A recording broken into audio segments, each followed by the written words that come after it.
Hi, Luis. I wanted to ask you about Nico Williams.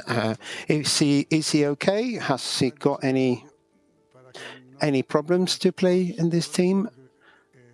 So, well, all my players, if you don't want to ask about any particular player, all my players are in perfect condition. We've been in Las Rosas training in Madrid, and I repeat, they are all perfectly fit to play the game tomorrow.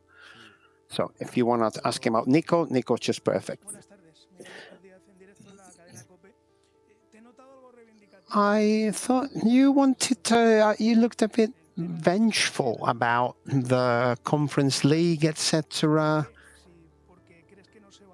Why? Why do you think maybe this competition is not valued enough?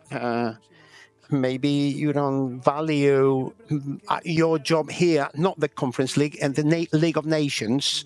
What's behind that reply?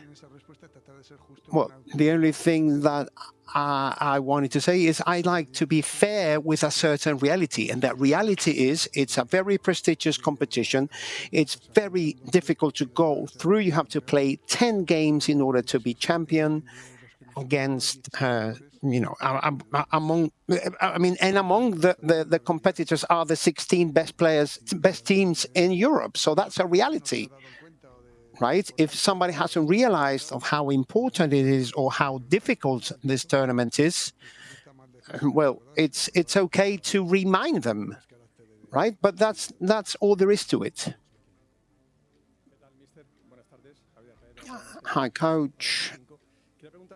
I wanted to ask you if the story has changed very much after the League of Nations and after the Euros. Are you not the underdogs anymore, but the favorites? Well, Javier, in a Final Four like this, like I said many times, we're playing against a European champion. There are no favorites here. You know, well, it's going to be 4 games altogether, and they are 4 finals, of course. Germany and Portugal are just going to play now, and that could be a final for a European or World Championship. So, being favorites or not, it's not important to me, and the only thing that can be important is maybe because they bear you in mind, and yes, you appear as a candidate, but it's very difficult for me to say that we are favorites among, national teams with such high level. So everything is going to be determined by small details. So anybody can win this. This is what I think about this kind of game. Good evening. Yesterday, UEFA mentioned this Julian Alvarez famous penalty, which was cancelled, whatever, and also about Cucurella's handball. So 3 months later, after watching the game over and over again, they decided that hand should have been a penalty, and so tomorrow we're going back to the scene of the crime with everyone here, all the fans present there. What do you think of this fact that these people watched this TV monitor for 3 months and decided to correct the referee? Well, that's a great job, right? Having 3 months to watch a game over and over again and then decide, well, I'm joking. Well, I've never complained about the referees, and I really mean it. I don't think you've ever heard me. So, with all due respect, I respect the referees' decisions, and normally, for example, handball can be called in a certain way at a certain season, and then the next season it can be called differently, because the rules may be tweaked or changed. So, so I guess it just depends what side of the decision you're at, right? But in this particular case, well, at that moment, it wasn't handball. Cucurella's handball was not considered a handball. And of course, we were delighted about it. I have a wonderful memory of the stadium, of this country, and we just want to enjoy what we like, which is playing football. And I hope we play or we see a great game tomorrow night. I wanted to ask you about this deja vu, about coming back to Germany after winning the Euros last year. What is the feeling in the dressing room? What is your feeling about coming back to the stadium, which brings you such good memories, and playing this Final Four in Germany? Well, we are happy about everything you just said now and what I've been saying before. We have fantastic memories of our tournament here, the experience here. This 45 days we spent in Germany were marvelous. We came out champions, and everything was amazing. We feel huge respect for the German fans. We are delighted to play this competition again, such an important tournament against such good teams, against such great teams with a great level. And we are happy to be among the 4 teams that can win it. But we are really excited about what we see. I mean, about seeing that people are counting on the potential of the Spanish national team, and we are really happy about that. Like you said, national teams that are playing this Final Four of the Nations League are very competitive with great players. Some of them are even some players in the national team who are candidates for the Golden Ball. We're talking about Lamine Yamal in particular. Do you think the results in this League of Nations may affect the decision as far as the Golden Ball is concerned? Well, if you're asking me, and you're putting Lamine's name on the table in order to win the Golden Ball, I would vote for Lamine. But if you mentioned Pedri or Fabián, I would vote for the Spanish players who are world-class players and who are the best for me in particular, right? So apart from their footballing prowess, we value other things, which are the titles that they achieved. Well, of course, Lamine, but also Fabián or Pedri. Like, for example, these 3 players have everything to be nominated for the Golden Ball. If I had to vote for anybody, my vote would be for Lamine, Fabián, or Pedri, whichever Spanish player that is nominated.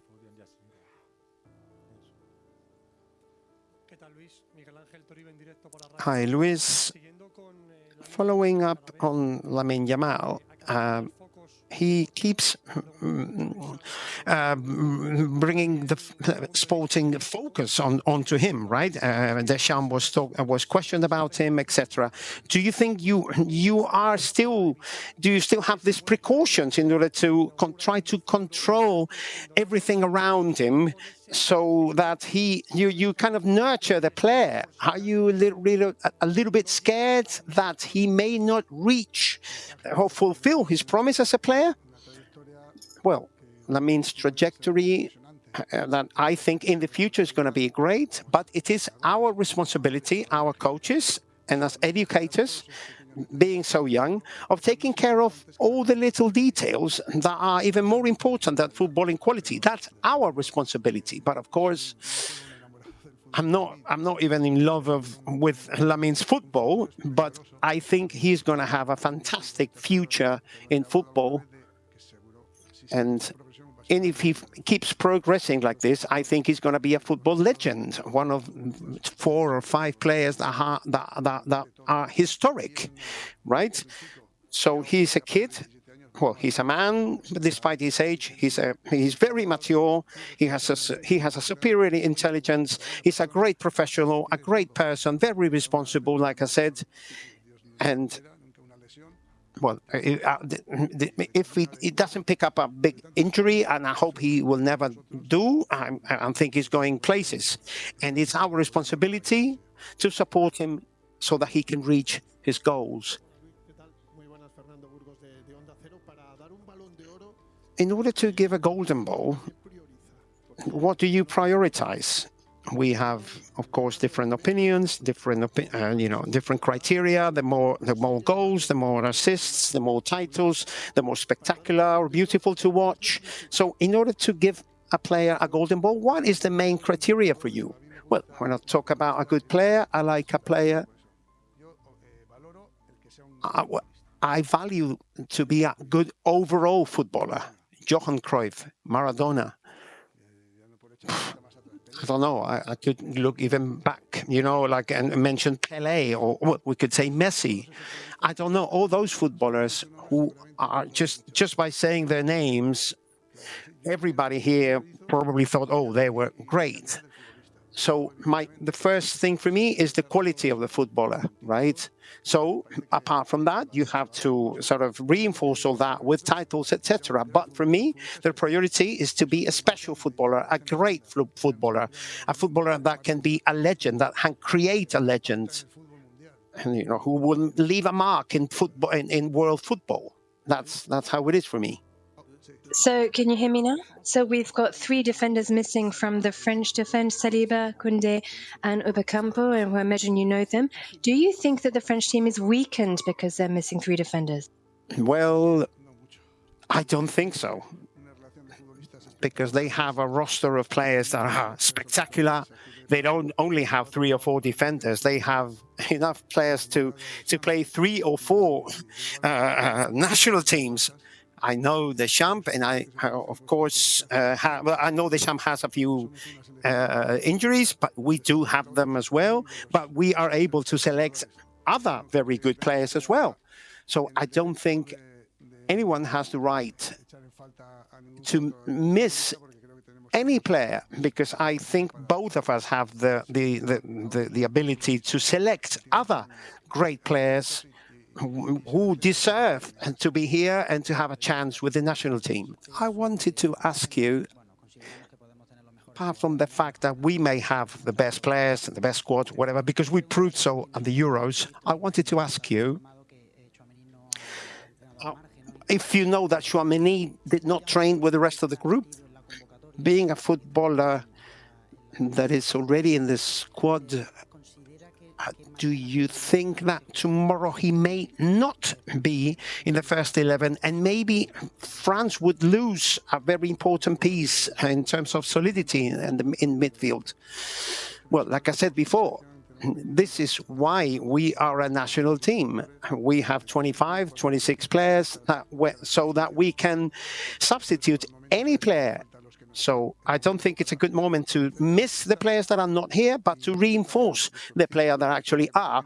I didn't know what you mentioned about Tchouaméni, but I'm sure it's going to be a minor nuisance or injury, whatever that is. I'm sure he's going to be able to play tomorrow. But even if he doesn't play, that will mean that someone else is in a better condition to play. So once again, this is not a moment to think who could be and who could have been, but we need to be happy about the ones that are here. Last question.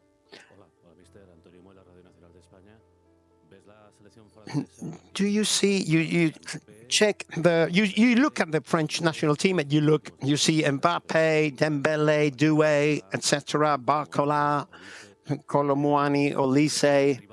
Seeing the rival ahead of you tomorrow, are you thinking about reinforcing maybe the whole team in order to face such a powerful team as the French? Antonio, how we can be stronger is we will definitely be stronger if we work as a team. We know they have really good individualities, both in attack and in defense, but I think it's going to be very important how we help each other, how we are very cohesive. We show cohesion, we're very tight, we help each other permanently, we cover each other permanently, we try to win every duel with intensity, aggressivity, and strength. And that's, of course, our idea. But what we think is to have the initiative, and it's them who have to worry about Olmo, Pedri, Baena, Merino, Fabián, etc. So, because I think we also have great names in our squad, and they need to be respected and valued. I insist. It's a gathering of 4 super teams with spectacular players in all 4 of them, in all 4 squads. And I think it's good news for football and for the spectators and for the spectacle, because everybody's going to enjoy these fantastic games. Thank you very much.